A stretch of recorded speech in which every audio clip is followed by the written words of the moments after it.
Daddy eats lots. Daddy eats lots. Daddy eats lots. Munch, munch, munch. Hello and welcome to Daddy Eats Last, where we discuss the challenges of being a man in modern society and whatever the hell that even means. I'm Kane, and joining me today to chat man stuff, as always, are Ryan and Maddie. Firstly, gents, how was the weekend? Not too bad, Kane. Evening, Ryan. We did a lot of moving on Saturday, so that was pretty boring. But today, the little Mia, the 6-year-old in our family, did a Spartan race with one of her mates. So got to have a look at the world of Spartan this morning, which is really fun. The Mia had a great time, and yeah, it's even made me look into maybe doing one not too distant future. Did she knock over a 50k? No, I think it was maybe 2k maximum. Yeah, so a bit shy of the 50, but she had a crack at all the obstacles, which is good, and yeah, had a great chance to get muddy and down and dirty, and yeah, She enjoyed it? She doesn't really normally do, so yeah, loved it. Yeah. Brilliant. What about you, Ryan? Yes, hello, Maddie. Hello, Kane. Matt, if you do want to do one, I'll get on a plane to Brisbane ASAP. So that's fantastic to hear that she's done one. Very, very exciting weekend here. A weekend full of work. So extremely exciting. But yeah, we get on a plane in about 5-6 weeks. So it's just going to be a bit madness with a few business and work things going on until then. But then I get to go and explore Germany. So very happy. How long are you in Germany for? We got just over 2 weeks there, finishing up with a wedding over there, and then a couple of days in Amsterdam, and then fly home. Very nice, very nice. Well, our weekend here was, I don't know what we did yesterday, to be honest. It's all a bit of a blur. I actually came off my bike on Thursday when I was riding into work. I hit one of the anti-terrorism concrete bollards on out the front of the casino when it was not very well lit at 6:15 in the morning. So I have a couple of stitches in my eye, a black eye, and a very stiff and sore shoulder. So a pretty low-key one for us. Jeez. Concrete bollard 1, Kane 0. You won't win too many of those. No. So I think it might stay 1-0 forever. Hopefully, I'm happy to never dice with one of them again. To be honest. What I wanted to chat about tonight, lads, is loneliness, I guess. Whether we ever feel lonely in what we do or our lives, it can be a very simple sort of thing, being lonely. You can feel lonely when you in a room full of people. I often do that when I'm in a room full of people and I don't know anyone in there. It's actually quite a lonely feeling sometimes, if lonely is the right term. Do either of you guys ever get a lonely sort of vibe?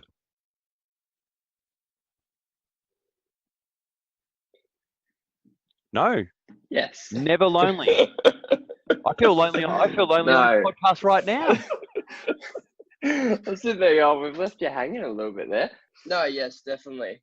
Number of different times. I agree with what you say there, Kane. About it is actually quite easy to feel lonely, surrounded by a lot of people, and that usually gets a bit apparent if I travel a lot for work. So I can be in another state, and I do always find that when I'm there, I'm surrounded by a lot of people because I'm over there with my team, or we're working or doing something like that. And then it can be the evening and you haven't been able to organise to catch up with anyone, and that can feel very isolating and very lonely, especially if you're sort of jetting between a couple of states and whatnot. So certainly can do, but I have actually found that sometimes that's actually a very good thing, a very good time to be uncomfortable with yourself, and where I've gone to like a bar or a cafe and just sat there, and you can get a lot of benefits from it. Not that it's something that you want to do too often though. Yeah, the travel work thing's an interesting one. I used to travel extensively for work, pretty much to the same location in India, and would always basically be having 3 meals a day, basically by myself. I never really found that lonely, in that I was kind of had work mode on. So it was okay, this is work, yeah, fine, I'm sitting by myself having dinner, but it was just, what I had to do at that point of time. So the work mode thing is interesting, where I almost find it more lonely now doing what I do, because what I do is it's fairly unique. Like, I kind of help co-parent the kid. I work from home a lot. I run my own business. There's not really that sort of social environment you have in a workplace. So I find a little bit now, every now and again, it's not, loneliness might not be the right term. Isolation might not be quite the right term, but sometimes you just think, there's nobody who can really relate to what I do sometimes. So it's almost the loneliness via that, if that makes sense. It's very interesting, both of what you have said there, and it raises a lot of questions for me, for both of you. Ryan, I'll start with you. When you do travel for work, you strike me as the kind of guy who, like Kane just mentioned then, would skip into work mode of a night time. Like, I get that you might go out for dinner and have a drink, but you don't strike as a guy who just knocks off at 5 and that's it until the next morning. Do you purposely, like, not work over night time there, and that's why you feel a bit lonely, or do you go out looking for conversation with people, or like when you're out and you finish for the day of work, what do you do? Are you combating that loneliness by work mode, or are you actively out there trying to Yeah, it's a good question. I probably use work to escape it, which I do find when I do travel. So you're right, like, very rarely do I just go, that's it, I'm probably not going to do anything. I'll try and use work to escape it, but then sometimes, especially if it's more than, one night or 2 nights, or, you go away for close to a week or something, you kind of don't want to be working every night. And yeah, there might be a state of origin might be on midweek or something like that, and I might be in a different state, and just like, you know what, I'd really like to watch the football, and I'll really sick of this hotel room or the Airbnb or whatever, so go to a bar. And in that instance, it's interesting now, because I don't know whether it was different way back before, but it is very, very difficult to talk to strangers and make friends. Sometimes you do, and like, I remember when I was traveling in my first night when I was in LA for work last October, struck up a friendship with like these 4 Americans, and then ended up going to a baseball game with them and all that. And that was one of the best times that I've had doing something like that. But that's a rarity. And you do sit there, and you're constantly feeling like all this. Do people look at the weird guy who's just sitting, drinking a beer, watching the football, or there's a big piece, and then there's a constant urge to go on your phone. So you have a look at things, and you look at what's going on in the world with social media, and to be honest, that usually just compounds the problem. So yeah, it's a tough one to answer, but I probably use work a little bit to escape it, and then sometimes I'll actually genuinely force myself into the uncomfortableness of it. Because I think that there's a bit of, I don't know, I'm a very social person, so me time doesn't really happen too much. And I do think it is important that people have that, as uncomfortable as it can be, as for some very extroverted people. That's really interesting that technology came up twice. You mentioned there, technology, I guess, stops you forming even short-term relationships with people in a bar, because they're inevitably on their phone. And also that you looking at your phone will then compound it. So technology is just a strange thing. Smartphones are such a strange thing. Like, you'd think a communication device would bring us closer together, but if anything, it's kind of pushing people apart and actually fragmenting sort of, how we used to interact.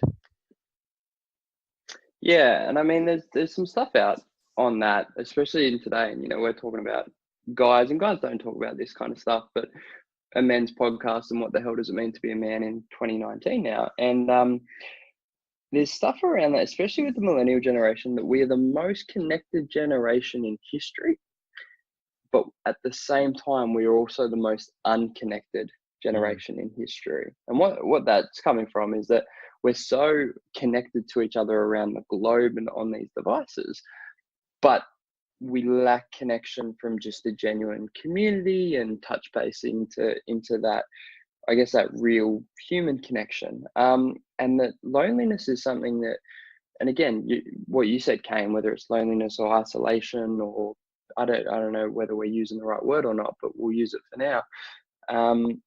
It's on the rise, and it's not just, it's significantly on the rise with old people. I can tell you that from a health perspective, but it's significantly on the rise from young people, where they're feeling lonelier and more isolated in the most connected world that we've ever been in. That's crazy. And what about you, both of you, gents? Obviously, you're both living away from your direct families. How do you find that? When I first moved to Brisbane from Melbourne, I found that very tough. Not so much from a family point of view, but it was from a friend's base. So all my close friends were obviously down in Melbourne, and moving up here, not really knowing anyone outside of Kim's family. That took a bit of not so much of a toll on me, but I did feel quite isolated for quite some time there, until I managed to settle in with a full-time job and get to know people through there. But there was a good fair few months where, I was going from Melbourne and, going out on quite a regular basis, catching up with friends quite a lot, to basically nothing. And that, it was a bit of a lonely time.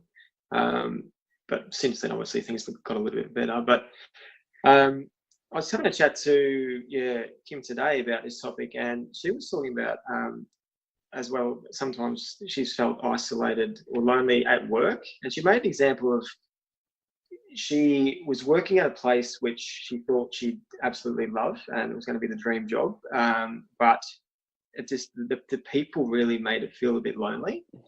So there's another example, I guess, of isolation on a day-to-day basis within a job. Because she relocated for school or for a job, didn't she, to begin with? And you met her at where we all used to work together. So she relocated from Brisbane to Melbourne, and then you both relocated back home. So it was when she was in Melbourne she felt that? When she was in Melbourne, So after she left the place we worked together, the next place she went to from there, she sort of felt a bit isolated, which I was very surprised to hear that, to be honest. Right, you, Ryan. How do you feel? How are you being, I guess, so far from friends you had when you were younger, and family as well?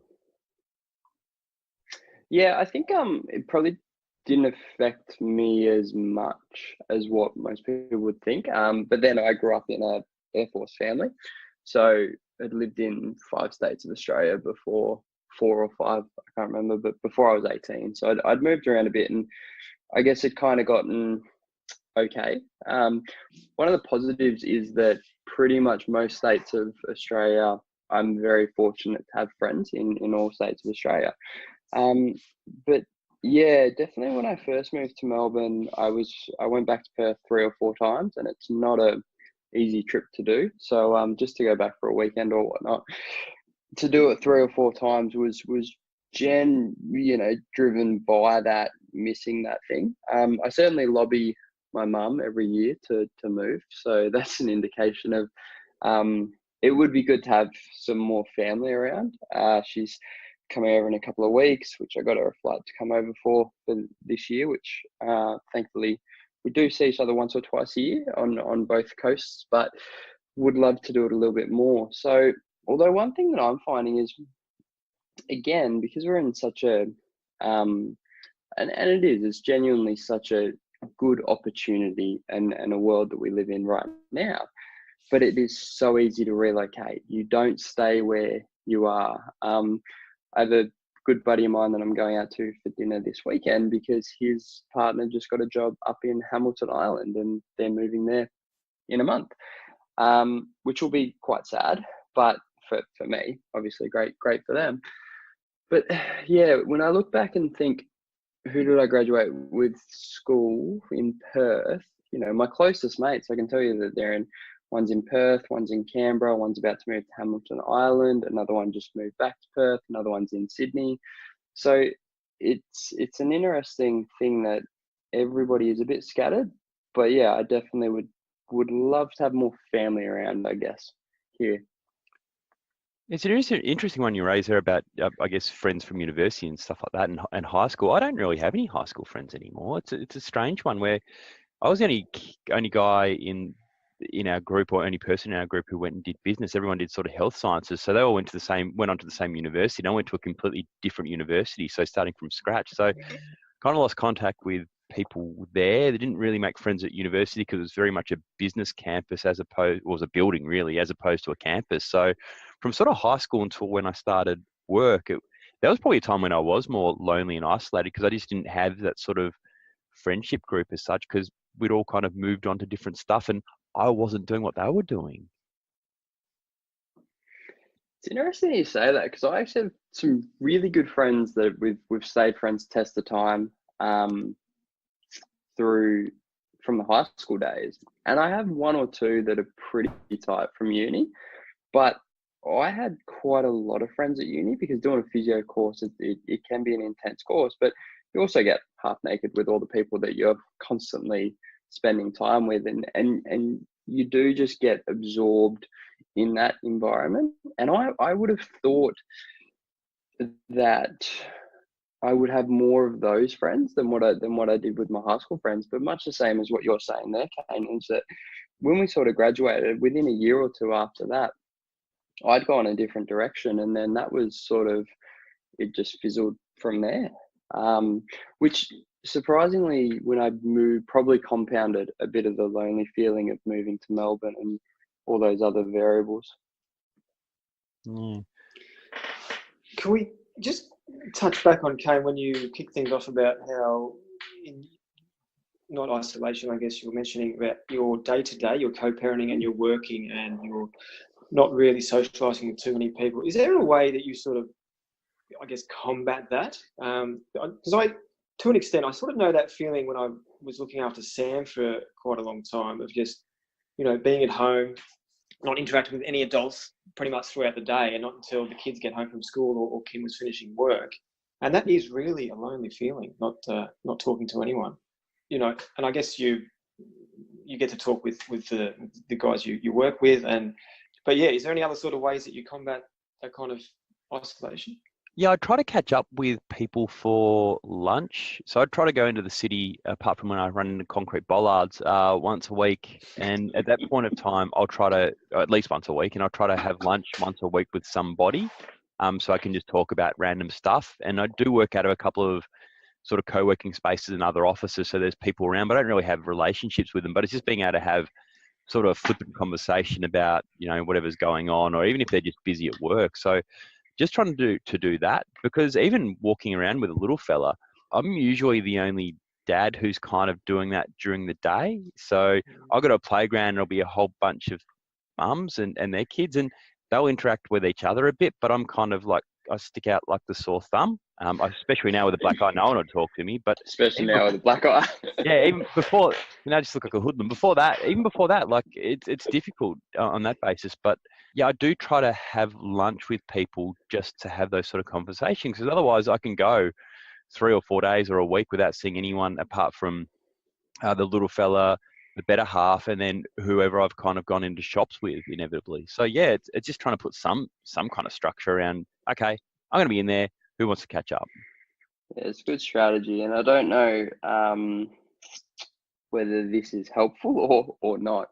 But one of the things, like I've had this conversation, especially with a bit of travel and that, with my partner TK, and one of the wonderful things about having a partner who is also a psychologist is that you get some absolute gems, and then the not so wonderful thing is you get some harsh psych stuff.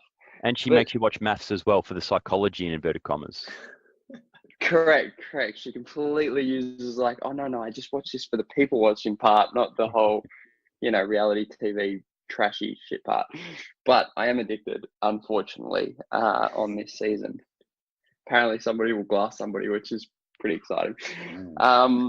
But one of the things that she said to me when I was sort of talking about this stuff, and sometimes with running a business, especially as a young person, but I think just any person does run a business, that can be extremely lonely and isolating with the stuff that you hold. But yeah, she did give me a square up one time and basically said that you are definitely not the only one, and your circumstance is not as unique as what you think it is. Now, that personally made me feel a bit better. I don't know if that makes you feel any any better at all there, Kane. But just even knowing that, you know, there probably is people out there. Unfortunately, I'm not in touch with them, but yeah, it's not as a unique situation as I might think it is. And that was coming from the fact that she does treat people and constantly hears of things like this. So even just having a topic of loneliness and kind of bringing it out in the open a little bit is highly encouraged. Yeah, the other thing with loneliness is one of the key contributors to depression and also for suicide and things like that as well. So that's the reason we're talking about loneliness and various times where we've felt lonely and ways we can overcome that, because it's a serious issue which can, yeah, if you do let it go unattended, can fester and become a really serious issue. Yeah, and the reality is all three of us have just given examples in times that we do. And, you know, we are three guys that from the outset have pretty great lives, and you'd think that there's nothing wrong. So it is, again, that thing of that probably there's more people going through a few things that you're going through, if, you know, anyone is listening to this and feeling a bit lonely. Yeah, that's wonderful advice, and that's coming from a psychologist. So it's not just three dudes talking about stuff. That's that's legit advice. So no, appreciate that from TK. It makes me feel better too. Yeah, it made me feel better when I heard about it. It squared me up a little bit. But yeah, one of the things that she does say is around that people often over-exaggerate the uniqueness and the specialness of their problems, which then compounds it because you automatically feel like you're lonely and the only person going through this, when in reality, there's 7 billion people in the world and a number of people will be going through the same thing. It's just people don't talk about it. Yeah, I could probably connect with them online, but I don't run into them. So it's good to know that they're out there. So I got a question for you guys. That one of the things that I'm finding as I'm getting older is that, and I read this book called The 5 Regrets of Dying or something along that, which was a person who worked in palliative care. She worked there for like 10 years and collated what the top 5 regrets were of people that were passing away. And one of them was that they didn't keep in touch enough with their friends, or, you know, they didn't work on those relationships enough. But one of the things that I'm finding is that as I get older, it becomes a shitload harder to just keep in touch with your friends, with just competing things like, you know, I thought I was busy when I was in school and uni, but as everyone tells you, you're not. And when you're that age, you don't listen to them, but it's kind of true. But, you know, with work and with a partner and with family and with all the other things, do you guys find that one of the things I'm finding now is it takes more effort for me to, not in a bad way, but I just have to be actively putting in effort to maintain some friendships? And is there anything that you guys have done that helps with that? Yeah, I've found that as well, getting older. It's obviously, I've got a couple of good mates down in Melbourne, and it's quite difficult to catch up with these guys on a regular basis. So we do try once a year, but I've found that to keep the friendship going, I often just a random WhatsApp or a message once a week, twice a week. And the great thing about having good friends, and if they're good friends, you can just pick up where you left off any time that you either catch up with them or send them a message. And it doesn't matter if a week's gone by, 2 weeks, a month. You know, the next time you give them a call, you just pick up as if it was yesterday you'd spoken to them. So, you know, I don't think as time goes on, Ryan, and you mentioned, you know, work and everyone's quite busy with, you know, other things in their lives. I think just, you know, a check-in every now and then is probably all it really matters. If the friendship's there, and it's great, it'll keep going. And before we started this podcast, Matthew, we used to do that. That used to be our interaction. Periodically, we'd send each other something funny just to kind of okay, you get a laugh, I get a laugh out of it, and we all have a chuckle together. So before we started this, that's the way we kind of kept in contact. And then we'd have a chat every now and again-ish. But it was just really just bits and pieces here and there. I guess what I'm looking at now, I'm thinking about my 40th birthday, and rather than actually having a birthday party, which I'm really not into at all, I'm actually thinking of just scheduling like lunches and dinners with all my friends over sort of a month and a half period. So I'll catch up with lunch for someone, dinner with someone. So I catch up with all my friends individually over that period. A, it's an excuse to do it, and B, rather than having everyone in the room where people kind of make small small talk to a couple other people if they're sitting around a table, I get to chat to the person. So maybe it's a little bit selfish, but it is my birthday, so everyone gets stuffed. That's a great idea. Great idea. Have a And birthday month. you get shouted dinner for a month. Oh, yeah, there is that, and I'm a colossal tight ass, so that's good for me. But it's more that I go to a party. You go to a party, and you'll talk to a few people, but you won't really talk to. I won't really, as a birthday person, get to talk to anybody for a great amount of time. There'll just be lots of people snippets. So I thought, rather than that, I'll sit down with one person or two people at a time, and just spend an hour and a half with them having lunch or dinner. So that's what I'm going to do to try to reconnect, and using my birthday to do it. How about you, Ryan? Do you have any hints or tips that you've implemented? No, I definitely agree with Matt's point there in terms of just touch bases. And I find that does help a lot. I am lucky that most of the time that I do travel interstate, I do get to catch up with a friend or two. So that's nice. But one of the things just out of this that I'm going to steal is I'm going to see if I can put together a group for a boys' weekend away, just taking Matt's thing where just catching up once a year and just see if we can, bring back the old crew, I suppose, that we all live in different states. So that'll be fun to work out where we go. But yeah, just see if we can get a weekend away. I like that idea. Boys' weekend, that can only end in disaster. Well, by disaster, I mean fun. That'd be great. Anyway, that about wraps it up for this week. Do subscribe to Daddy Eats Last on iTunes, and while you're there, please leave a review. Tell your mates about the podcast, even if you're just sending a message in here and there just to say g'day. Tell them about the podcast, especially if they're guys. Most of all, thanks for listening. We'll be back next week for another episode, or should I say serving, of Daddy Eats Last. How's that for a dad joke? Catch you next week, because we'll always be there. Bye. Bye-bye. Bye-bye.